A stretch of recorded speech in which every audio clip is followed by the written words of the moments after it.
called the USF game the most complete game of the year. Where did that come from after the team struggled for 6 games prior to that, do you think? You know, I'm proud of the way we played Saturday night, and I think our players really responded to what ultimately could have been the finality of our situation had that game gone the other way. And I think that created an urgency level at an unprecedented height for our program. And I think we've played hard in the other games, not always played as well as we would have liked to. But Saturday night we did, and now we have to build on that. That has to be a level of play where now we can move forward from there and do everything we can during the bowl preparation to make sure that we don't slide back. Was it frustrating at all, just in the sense that you know that the team was capable of doing that, and it was unable to for about 5 or 6 games in a 5 or 6 game stretch? I don't think of it like that.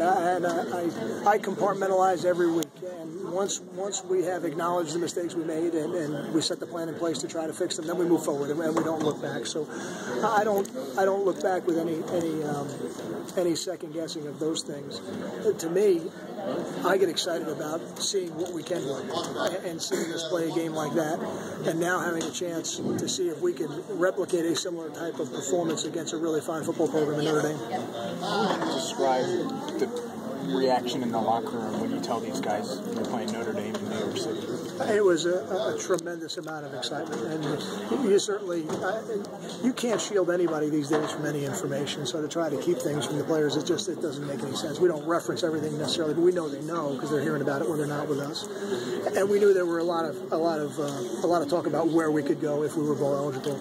I was very confident that upon winning we would be in the Pinstripe Bowl, and I know that when I got a chance to tell the players that, it was an explosion of excitement in that locker room and about a 20-minute pep rally, which was fun to be around. Kyle, you mentioned being a New York guy and a Yankee fan. Do you have, I didn't want to ask you this up there and put you on the spot, though there's cameras here too.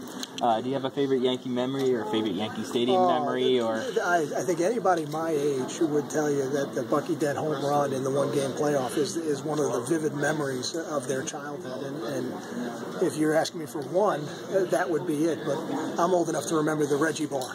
So being a kid and getting my hands on a few Reggie bars, that didn't help my 40 back then.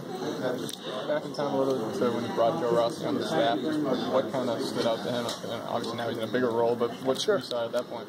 Yeah, Coach Rossi had come through the same FCS league that I had come through and worked at Maine. I had a lot of respect for the job that they do at Maine. Rob Smith had come from Maine, and they've always done an excellent job of coaching their players and doing more with less, if you want to put it that way.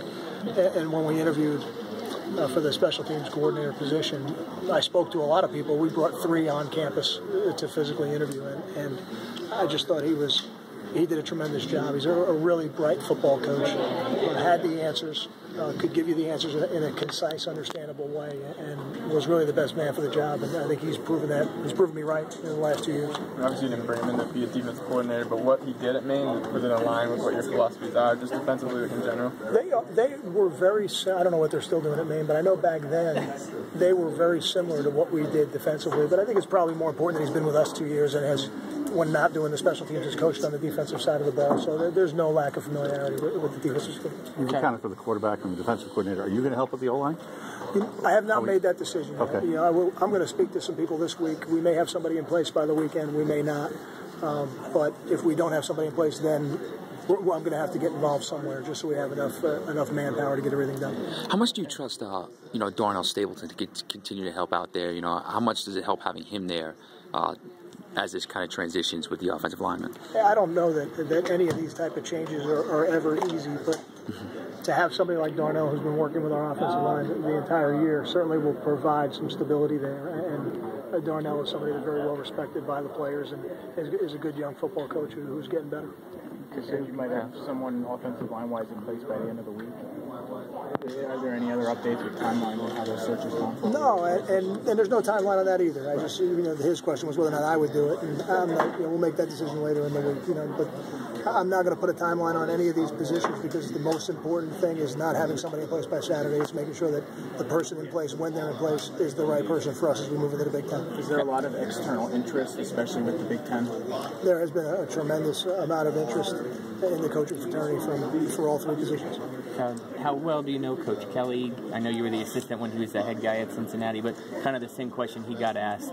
Do you see similarities in his teams now than the ones Rutgers played when he was at Cincinnati? We have not looked at Notre Dame on film. I've looked at them statistically, and statistically they've got, I think, 4 or 5 receivers that really have good numbers. They've got 2 running backs that really have good numbers. And I think sometimes being in a little bit more of a spread offense, people look at you as a passing guy, but Coach Kelly's teams have always been able to run the football, and I think this one appears to be doing it pretty well also. But I have not looked at them schematically enough. I know they're a 3-4 defense because I know Bobby Diaco, and I know what he does, and he had spent some time in Virginia for Al Groh, so I know they're a 3-4 defense, but that's just a casual observation.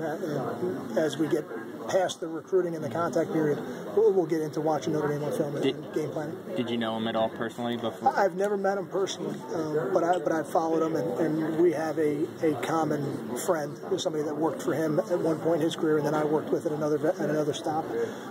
And I've always had great admiration for Coach Kelly because, like myself, I think he played Division III football. I'm not sure if it was Division III or Division II where he played, but then coached Division II, and then kind of worked his way up from Central Michigan to Cincinnati to Notre Dame.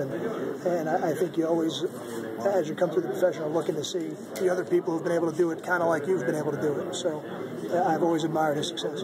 You had a couple of guys missed, obviously, the USF game. Can you get a Leonte Carew back? Is there anybody who might be able to come back to the bowl game? I feel very optimistic that Leonte will be back for the bowl game. I think P.J. James will be healthier, and he performed well. He came out of the game pretty good. The rest of it, we'll probably have an update for you on Saturday. But I think Leonte, it's safe to say, I think he'll be ready to go. You said you put the Notre Dame game plan in a week from Saturday. So what's the structure of the practices next week? Next week is really about keeping your upperclassmen sharp, good on good work, and then developing the younger players in your program. So what you'll find at practice next week is that the older players will be out there for a certain period of time, then they'll go in, and then the younger players will stay out, and we'll continue to work with them. And that's really one of the great advantages of having a bowl season. I know it's kind of two benefits for a lot of young players, but I think the quarterbacks especially, is that a chance for those guys to get some good reps and stuff? Oh, it's a great opportunity for your quarterbacks because they get so few reps, even at times an individual. Once you get into the season, it's just the first 2 and possibly the third. So we've got some younger quarterbacks in Blake Rankin and Chris Laviano that we will get as much work as we can over the next week before we get into the game prep. Yeah, I was just gonna, if nobody else though, I was just going to ask if there's anything. Usually bowl time is the time you can experiment with some positional things, moving guys around. Anything you could tell us? Anything you're planning? I think we probably have done it already with Ruhan. I don't know. I know. I remember last year we moved a couple people during bowl prep. I don't anticipate that right now. I think we've got the people where they're going to be. And the last year was a little different because we only had three freshmen played last year, and I think there's been 9 this year that have played. So the younger guys are already in roles where they're helping us, and I think the other ones will stay at least where they've practiced for now.